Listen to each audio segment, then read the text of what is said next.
아멘. 오늘은 하나님을 거스르지 말라. 애굽 왕 느고가 한 말입니다.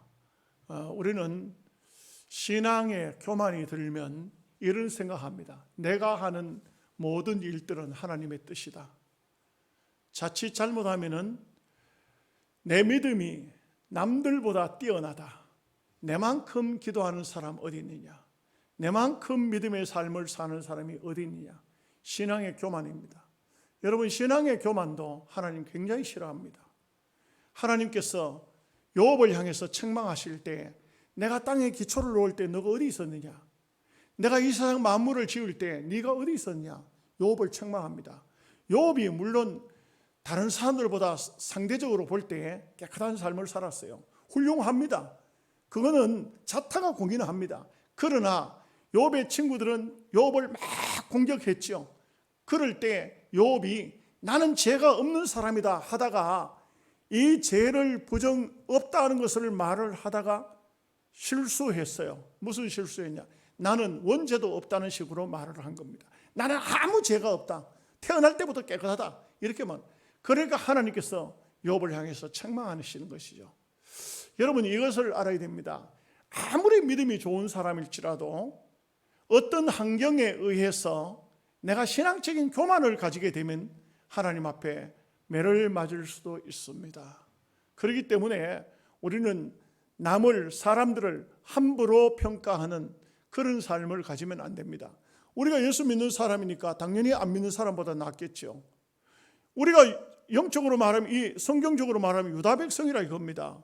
저 애굽 왕 누구, 저 사람 하는 일은 전부가 옳지 않다, 저 사람 하는 것은 무조건 바람직하지 않다 해가지고 내 뜻대로, 나는 하나님 뜻대로 사는 사람이니까 내 뜻이 곧 하나님 뜻이야, 이렇게 되면은 신앙의 교만입니다. 하나님은 유다 백성만 들어서 쓰시는 것이 아닙니다. 하나님은 세계 민족의 하나님이십니다. 안 믿는 사람도 얼마든지 사용해서 쓰실 수가 있다는 것을 성경은 말씀합니다. 아니, 안 믿는 사람뿐입니까? 짐승, 당나귀를 통해서도 하나님이 말씀하시잖아요. 이것은 뭘 말합니까? 하나님이 성경을 보면은 예수님께서 하신 말씀이 돌들이 소리 지르겠다. 물론 그 돌들은 이방인을 상징합니다. 그러나 돌이라는 것은 절대 무생물입니다. 그것은 살아있는 생물이 아닙니다. 그러나 돌들이 소리 지르겠다는 말은 무슨 말입니까? 하나님이 하시면은 얼마든지 하실 수 있다는 것을 말해주고 있는 것이죠. 참 요시야 임금은 아까운 임금입니다. 훌륭한 임금이에요. 시대적으로 볼 때 굉장히 어려운 시대였거든요. 자기 아버지가 누굽니까? 아몬입니다. 몇 달 왕노를 하지도 못하고 죽었어요. 하도 형편없으니까 하나님께서 일찍 데려가 버렸습니다. 그 앞에 할아버지는 누굽니까? 므낫세입니다. 므낫세는 지독하게도 못된 왕입니다.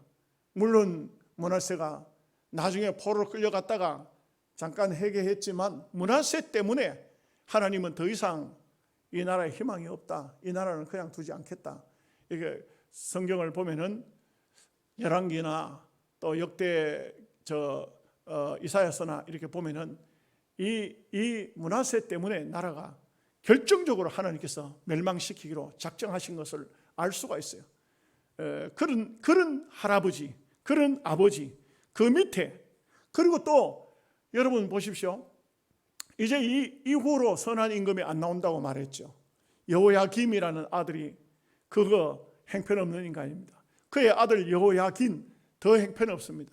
삼촌 시드기야, 그때 가서 나라가 완전히 패망합니다. 그러니까 앞뒤로 보면은 전체적인 그때 환경을 우리가 알 수가 있어요. 이게 요시야라는 임금이 원체 신앙적이고 왕명을 가지고 선언하니까 모든 백성이 다 따랐지, 실제 그들이 정말 진정으로 하나님 앞에 거룩한 백성으로 거듭나고 시대적으로 볼 때에 그들이 깨끗한 삶을 사는 것은 아니에요. 왕명에 의해서 우상을 섬기지 못했던 것이고 유월절을 지킨 것이고 이렇지, 그 시대적으로는 굉장히 어두운 시대입니다. 우리가 알아야 되는 것이 있습니다. 우리가 사는 이 시기가 어렵다고, 자꾸 어렵다는 말 그거 너무 사용하면 별로 안 좋습니다. 하나님 별로 안 좋아합니다. 우리가 어려운 시대지만 이렇게 말해야 됩니다. 하나님, 이 시기가 굉장히 어렵지만 나는 이 시기를 극복해내겠습니다. 믿음으로 살겠습니다. 은혜로 살겠습니다. 이런 시대지만 하나님의 뜻대로 살겠습니다. 이렇게 되어야 됩니다. 여러분 보십시오. 요시야를 보십시오. 이 앞뒤로 완전히 이거는 시대적으로 볼 때는 아주 악한 시대입니다. 이런 시대입니다. 이런 시대이지만 요시야는 정직하게 깨끗하게 하나님의 뜻대로 그렇게 살았습니다. 너무 하나님의 뜻대로 잘 살다가 보니까 신앙의 교만이 들었어요. 여러분 바리새인들이요, 사두개인이나 SM파나 그 누구보다도 훌륭합니다. 여러분 바리새인들 굉장히 훌륭해요. 실제로 그 바리새인들 속에 은혜가 들어가면 어떻게 됩니까? 니고데모를 보십시오. 요셉을, 그 당시 요셉을 보십시오. 얼마나 예수님의 제자들을 그렇게 제자들 대단한 것 같지만 예수님 십자가 못 박힐 때 다 도망가 버렸습니다. 그러나 예수님 십자가에 못 박힐 때 누가 나타났습니까? 니고데모가 나타나고 요셉이 나타났습니다. 이 사람들이 예수님을 장례를 치르고 이 사람들이 아니었다면 예수님 십자가에 달린 상태에서 누가 어떻게 하겠습니까? 정말 까마귀박이 될 수밖에 없어요. 그런데 참 이때 숨은 제자 요셉이 나타나서 자기 무덤을 내놓고 니고데모가 참 귀한 몰약을 가져와서 예수님의 장사 지내는데 거기에 넣고, 이러한 모습들을 보면은 그 시대의 적으로 귀한 사람들이 하나님 앞에 어떻게 쓰임 받는가 하는 걸 알 수 있어요. 그런데 이 바리새인들이 교만하면 또 한없이 교만합니다. 여러분 바울도요 옛날에 사울일 때 바로 바리새인이에요. 바리새인. 이 바리새인들은 바울이 고백하기를 뭐라 합니까? 율법으로 흠이 없는 자로다. 얼마나 철저하게 신앙생활하는지. 우리는 바리새인 절대 못 따라갑니다. 예수님께서 제자들을 보고 이런 말씀했죠. 너희의 의가 바리새인보다 더 낫지 아니하면 결단코 천국에 들어가지 못하겠다. 이 말씀의 의미가 뭘까요? 우리가 바리새인보다 더 의로워야 된다 이 말씀이 아니고, 너희의 의로는, 너희의 힘으로는 절대 천당 못 들어간다.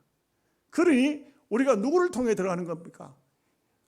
하나님의 아들 예수 그리스도를 통해서 들어가지, 바리새인들처럼 바리새인들을 가지고 그거 가지고도 안 되는 거예요. 바리새인보다 더 의로워야 된다 그래요. 더 의로워요. 얼마나 철저한 바리새인이지만 그 바리새인보다 더 의로워야 된다 하거든. 그러면 더 의는 우리에게는 없어요. 우리는 예수님을 믿어서 예수를 통해서 천당 들어가는 길밖에는 없습니다. 다른 방법이 없습니다. 여러분 의롭게 산다고 그 의 자랑하지 마십시오. 그걸로는 천당 들어가는 건 아니에요. 그거는 상대적입니다. 사람들 속에 내가 좀 더 깨끗하다, 좀 더 잘 산다 이거죠. 그런데 이것이 교만이 지나치면 어떻게 됩니까? 오늘 요시야처럼 기도하지 않습니다. 요시야가요 애굽 왕 느고가 쳐들어왔을 때 기도하지 않아요.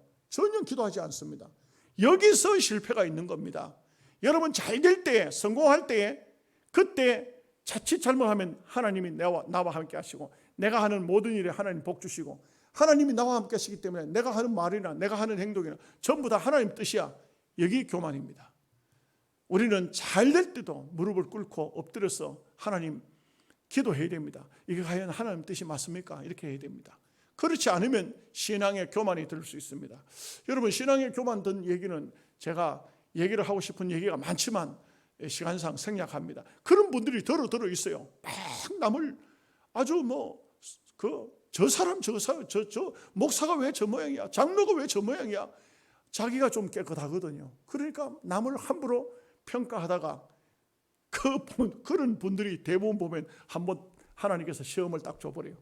덜커덕 걸려듭니다. 걸려들어요. 그러니까 어떻게 됩니까? 다른 사람들이 하는 말이, 야, 저 사람이 저럴 줄 몰랐다. 저 사람이 저럴 줄 몰랐다. 저 목사가 어떻게 저런 죄에 걸려들었지. 하나님께서 그렇게 해서 딱 코를 납작하게 만드시는 거예요. 한번 꺾어버리는 거예요. 꺾어버리는 거예요. 그래서 본인이 신앙 교만하다가 한 번씩 딱 걸려들면, 그러면 그때부터는 어떤 사람이 무슨 죄를 지었다 해도 사람은 연약해, 부족해. 저 사람 보니까 참 저렇게 연약하구만. 그때부터는 다 긍휼한 마음을 가지게 되는 것이죠. 오늘 사실 지난 시간 9절까지 말씀을 보았는데 10절부터 19절까지가 유월절을 무교절을 지키는 이야기입니다. 그리고 20절부터 애굽 왕 느고가 쳐들어온 이야기인데 이걸 이 분량이 좀 두 가지 면에 볼 수가 있습니다. 그런데 오늘 사실 초점을 애굽 왕 느고가 쳐들어왔을 때 거기에 초점을 둡니다만, 그러나 우리가 말씀을 계속해서 배워야 되니까 10절 말씀 다 함께 같이 보겠습니다. 이와 같이 섬길 일이 구비되매 왕의 명령을 따라 제사장들은 그들의 처소에 서고 레위 사람들은 그들의 반열대로 서고. 여러분 이게 보십시오. 참 요시야 임금이 앞에도 제가 말씀드렸지만 얼마나 훌륭하냐면 제사장들을 어느 장소에 세우고 레위 사람들은 어느 장소에 세우고, 여기는 다 안 나타나지만 백성들은 어디에 서야 된다는 걸 다 알고 있어요. 지도자는 뭔가 지도를 하려고 하면 자기가 확실하게 알아야, 그래야 지도가 됩니다. 하다 말고 그 다음에 뭐더라 생각이 잘 안 나네, 이럴 때는 어떻게 해야 되지, 이러면 지도자의 자격 상실입니다. 예를 들어서 교인이 목사님 성경에 이런 말씀인데 그 말씀 난 잘 모르겠는데 좀 연구 좀 해봐야 되겠는데, 그러면은 물론 목사도 성경을 다 알지는 못합니다. 그러나 어떤 교인이 상식적인 질문을 해왔는데도 거기에도 목사가 모른다 하면 목사가 어떻게 되겠습니까?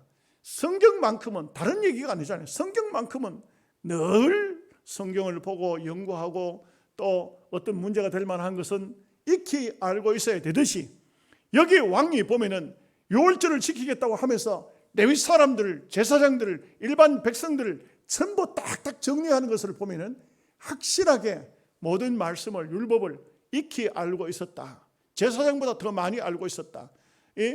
그때 당시에 성경을 보관하는 서기관들보다 이 왕이 더 알고 있었다. 그렇기 때문에 유월절을 지키자고 자신 있게 말을 하는 것이죠. 자, 11절 12절 말씀 읽겠습니다. 유월절 양을 잡으니 제사장들은 그들의 손에서 피를 받아 뿌리고 또 레위 사람들은 잡은 짐승의 가죽을 벗기고 그 번제물을 옮겨 족속에 서야 할 대로 모든 백성에게 나누어 모세의 책에 기록된 대로 여호와께 드리게 하고 소도 그와 같이 하고. 유월절을 지키는데 여기 앞부분에서도 요시야가 지도했다는 말은 없지만 여기 이 말씀을 보면 그대로 말씀대로 그대로 지킵니다. 다음 절에 보면 그 얘기가 정확히 나옵니다. 그런데 여러분 보십시오. 유월절 양을 잡을 때 출애굽기 12장을 보면 양을 잡아서 제일 먼저 하는 일이 피를 뿌리는 것입니다.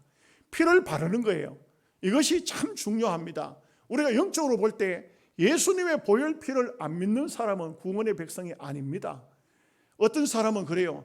나는 교회 가는 것도 좋고 찬송도 좋고 다 좋은데 예수님 믿어가지고 천당 간다는 얘기는 나는 그거는 믿어가지고 어떻게 천당을 가느냐고. 뭔가를 해야 천당 가지.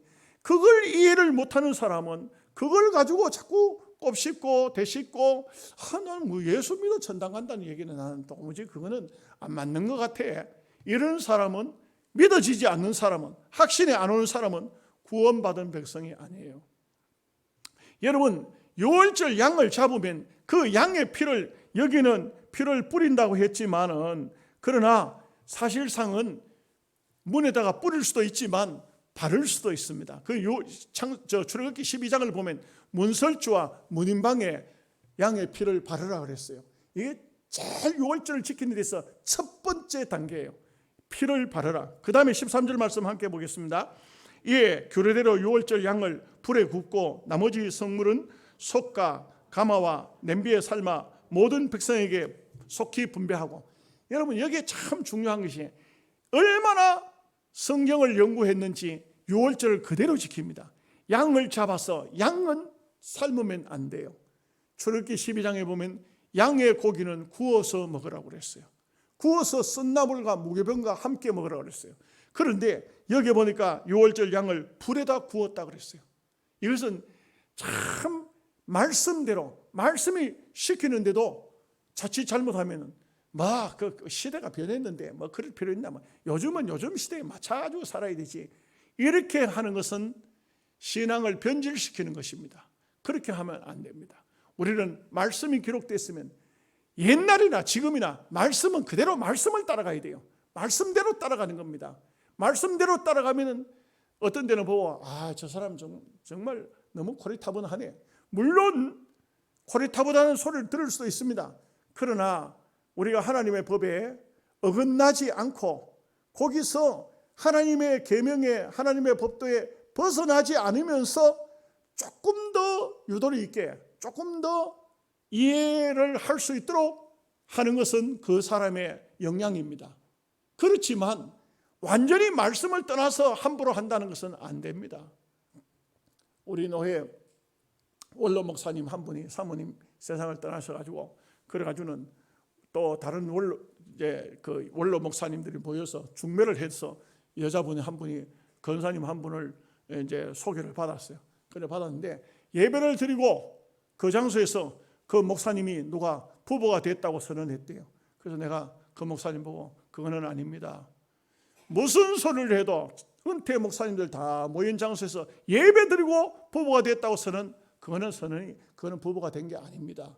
우리가 하나님 말씀 앞에서 보면은 반드시 우리가 총회적으로 정해진 법률이 있어요. 율법이 있어요. 헌장이 있어요. 예법이 있어요. 거기는 서원을 해야 됩니다. 그래야 정식적인 부부예요. 우리 교회 원로 장로님도 와서 목사님 예배만 드리고 그러니까 식당에서 밥 먹으면서 목사님 기도하시고 성경 한 절 읽고 안 됩니다. 그렇게 하면 안 됩니다. 많이 그렇게 해요. 우리 지역에 보면은 그거는 결혼식이 아닙니다.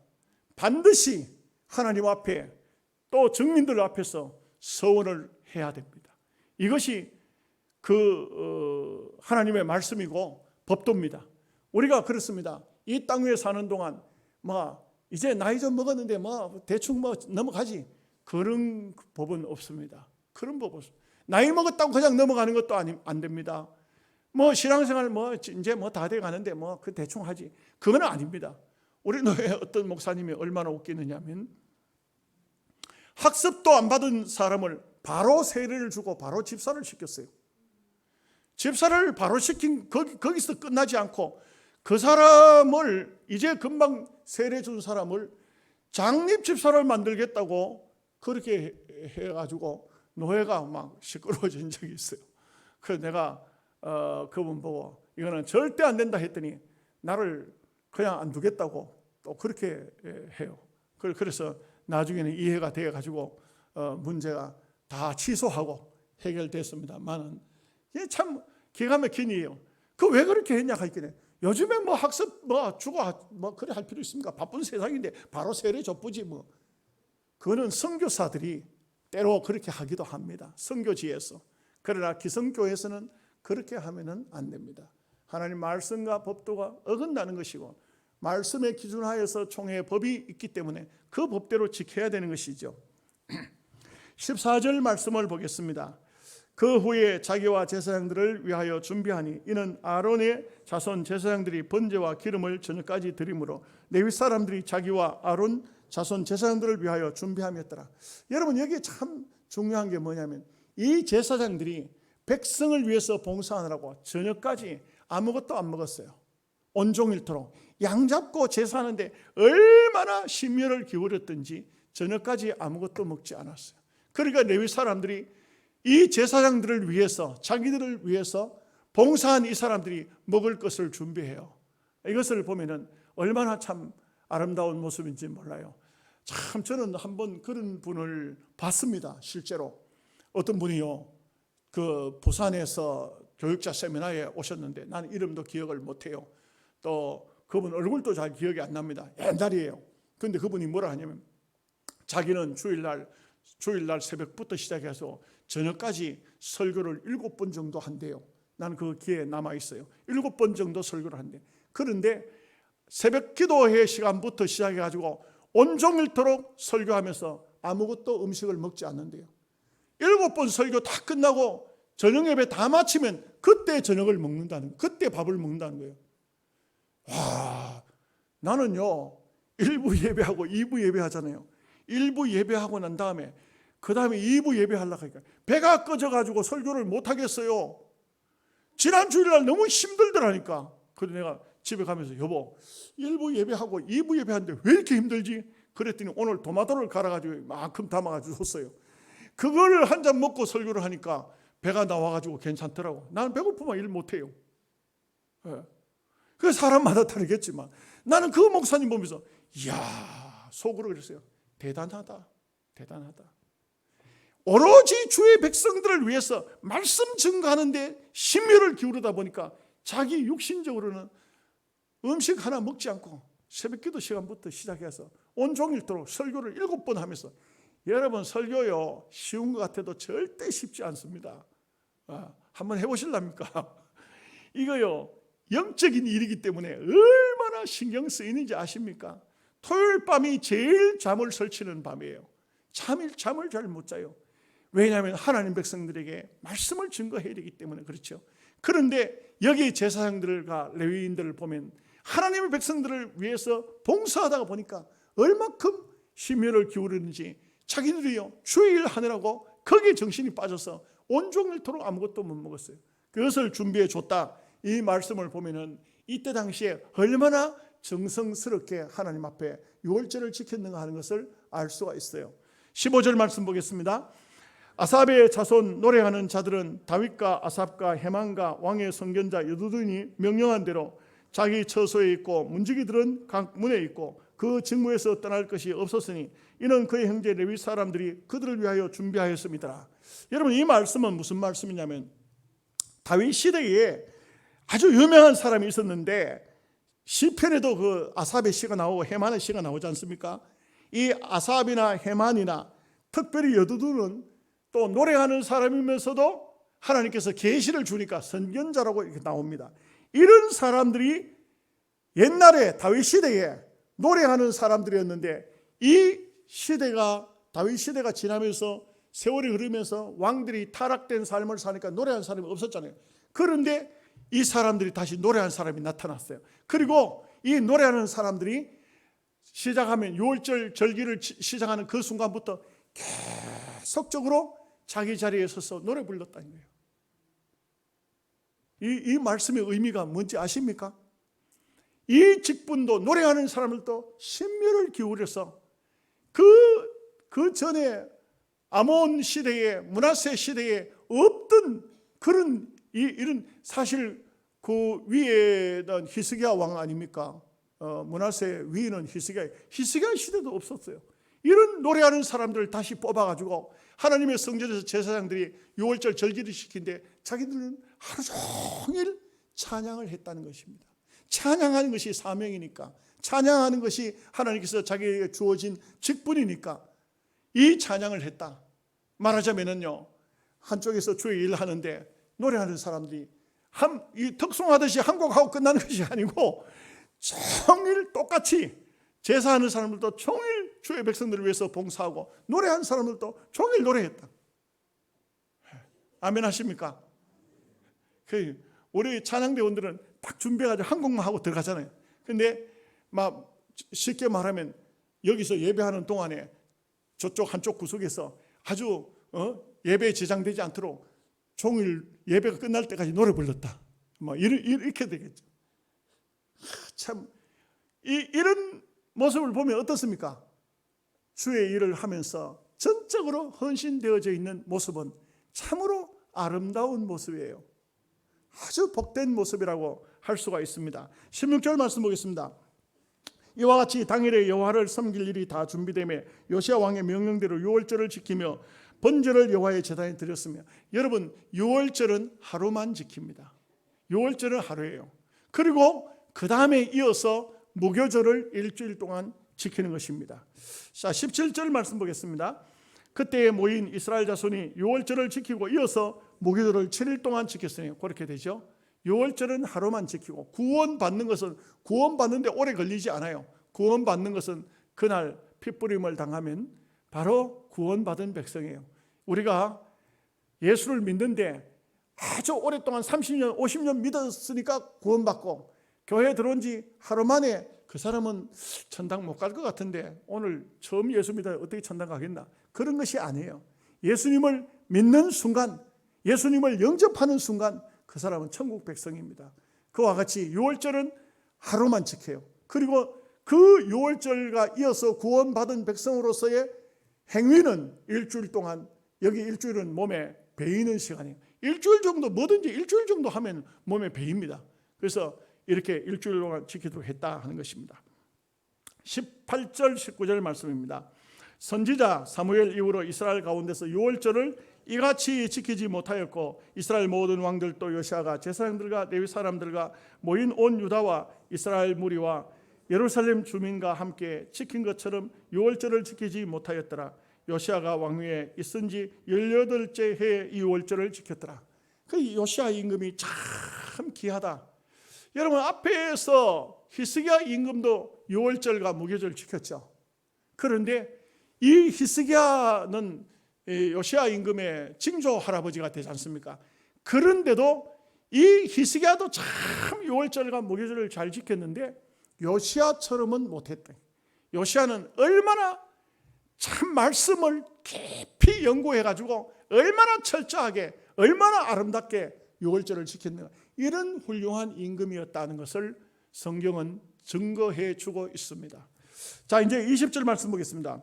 이 모든 일 후에 요시아가 성전을 정돈하기를 마친 후에 애굽 왕 느고가 유브라데 강가에 갈그미스를 치러 올라왔으므로 요시아가 나가서 방비하였더니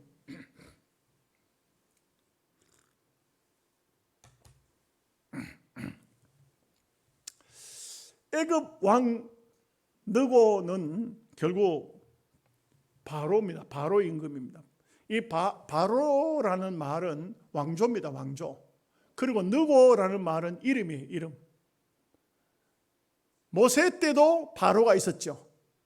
요셉 때도 바로가 있었죠. 왕조예요. 왕조. 우리로 말하면 2조 500년 역사잖아요. 17대 왕까지 내려갔죠. 이것을 이시조선이라고 말을 하기도 합니다.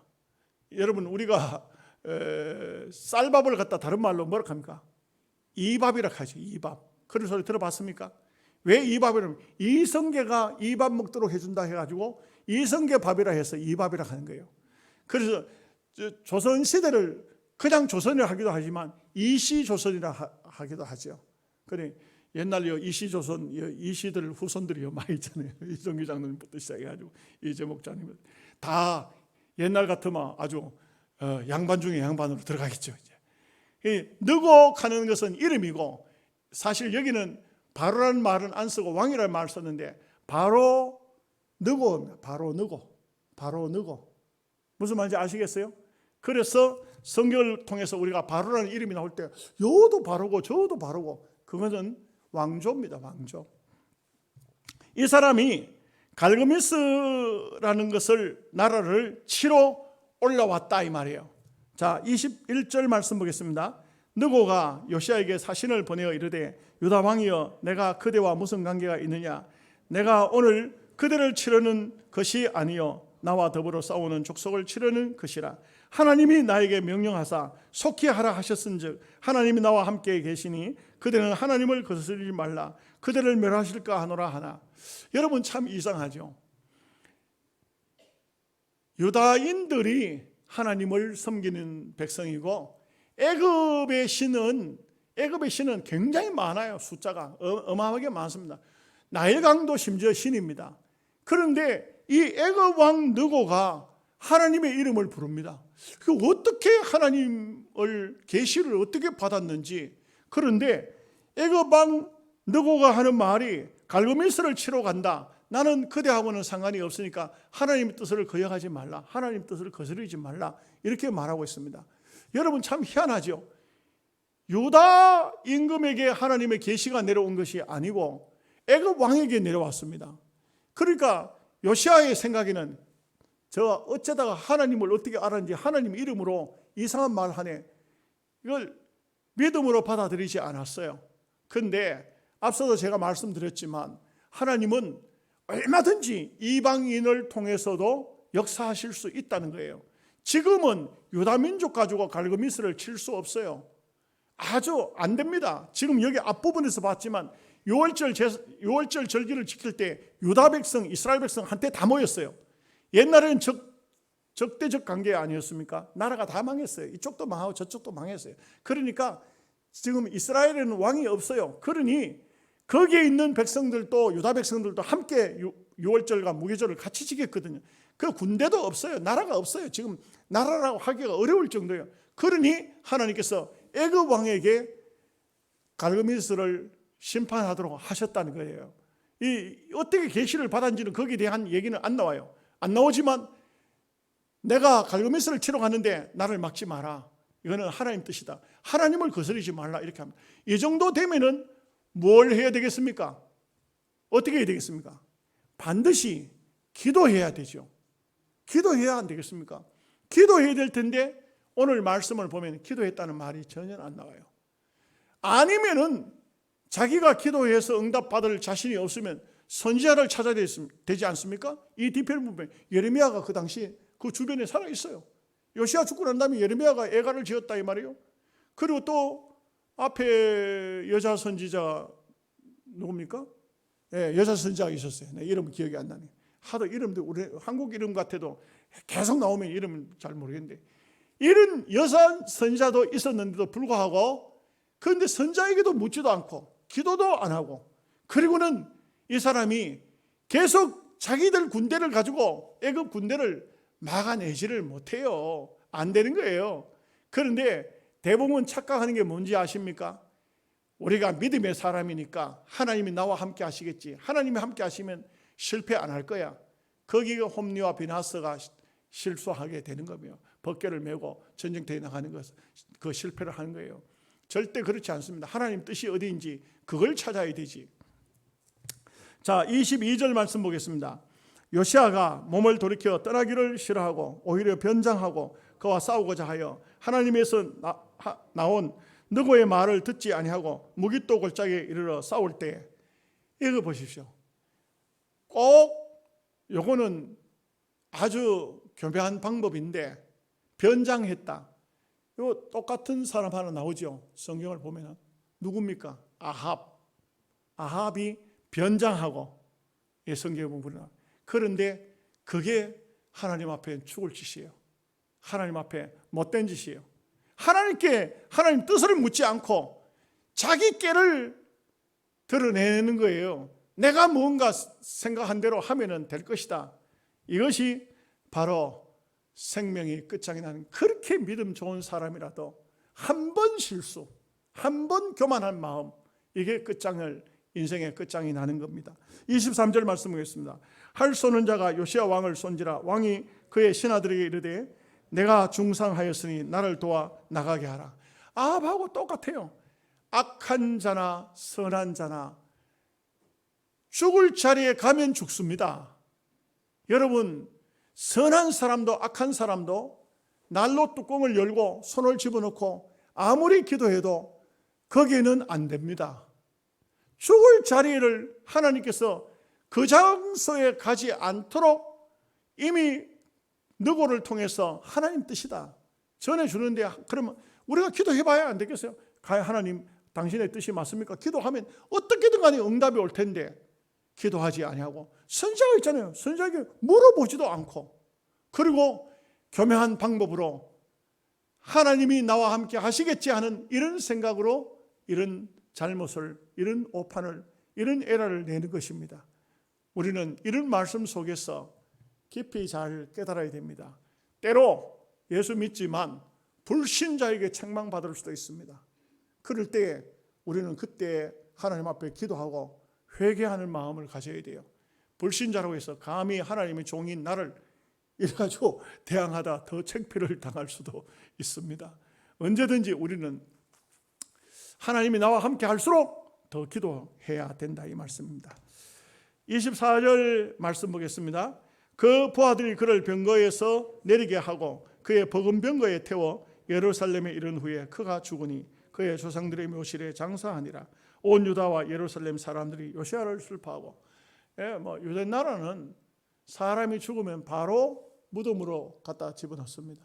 왜냐하면 우리처럼 그렇게 사람을 놔두고 장사 이렇게 잘 안 해요. 바로 죽으면 바로 갖다 놓습니다. 왜냐하면 아열대 지방에는 이때가 계절이 언제인지 모르지만 여름 같으면 하룻밤만 지나면 바로 구더기가 나오고 냄새가 나고 온 장례를 치를 수가 없을 정도로 힘들어집니다. 그래서 사람이 죽으면 바로 갖다 놓습니다. 그렇기 때문에 여기 그 예루살렘에 오자마자 바로 장사를 지냈다. 25절 말씀 보겠습니다. 예레미야는 그를 위하여 애가를 지었으며 모든 노래하는 남자들과 여자들은 요시야를 슬퍼 노래하니 이스라엘의 규례가 되어 오늘까지 이르렀으며 그 가사는 애가 중에 기록되었더라. 이 당시에 예레미야가 있었다. 예레미야가 참 이 요시야가 죽었을 때 굉장히 슬퍼했다는 것을 알 수가 있고 예레미야 애가서에도 그 기록이 예레미야가 가사를 지은 것이 기록이 나온다 이 말씀입니다. 자, 26절 27절입니다. 요시야의 남은 사적과 여호와의 율법에 기록된 대로 행한 모든 선한 일과 그의 처음부터 끝까지의 행적은 이스라엘과 유다 열왕기에 기록되니라. 참 아쉽습니다. 인생이라는 것은 이렇게 왔다가 이렇게 한번 까딱하면 가는 것입니다. 까딱하면 가요. 여러분 한번 따라합시다. 인간이란 어느 순간에 까딱하면 간다. 까딱하면 가요. 암만 인삼 녹용 먹고 암만 몸에 좋은 거 먹고 아무리 보약 지어 먹어도 까딱하면 갑니다. 까딱하면 가요. 제가요 대구에 가서 또 발가락이 갑자기 왼쪽이 몸이 이상하니까 발가락 위쪽이 복상심 밑에가 또 아프기 시작해요. 갔더니만 또 의사가 보더니만 당신은 심장병자이기 때문에 수술도 안 됩니다. 수술도 못한대. 그래가지고 이거 참 많이 힘들어요. 이거 참 왼쪽으로 몸이 다 힘들어요.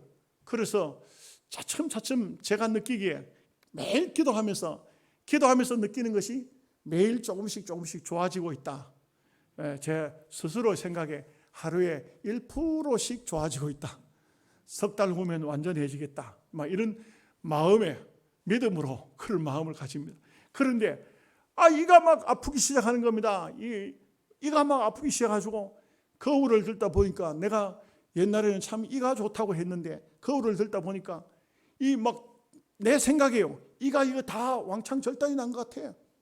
얼마나 아픈지 벌레가 물리고 난 다음 병원에 입원했는데 막 어금니빨이 다 빠지는 것 같더라고요. 얼마나 아픈지 너무너무 힘들어요. 그래가지고 우리 김성근 목사하고 병원 갔다가 저 친구 동생이 또 하양에 치과를 해요. 그래 거기로 또 친구 보고 야, 네 동생한테 좀 연락 좀 해놔라 하고 갔는데 가니까 문 닫았어요. 공휴일이라고. 일찍 문 닫았어요. 내일부터 공휴일 들어가니까 일찍 문 닫았어요.